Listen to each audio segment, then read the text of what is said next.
Hello, all you lovely computer scientists. Today we're going to be showing off a cipher, a special cipher which I like.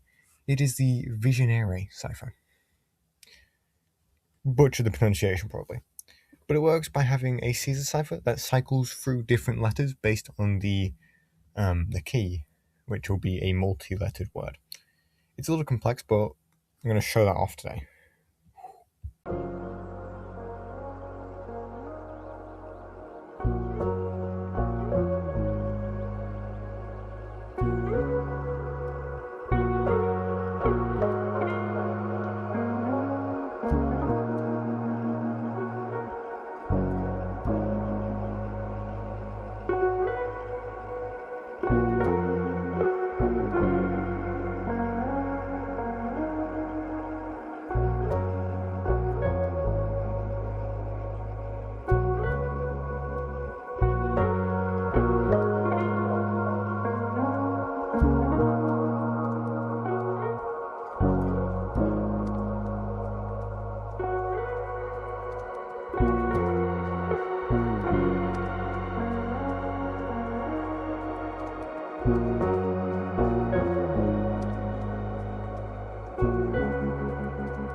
for watching. I do hope you learned something. And the Vigenere Cypher is my favourite cipher. It's simple, while still being very hard to crack. And it's got a very interesting story, as it was uncrackable after the invention for nearly 100 years, and it still remains commonplace in a lot of computer algorithms. It is amazing in my opinion. Thank you very much for watching.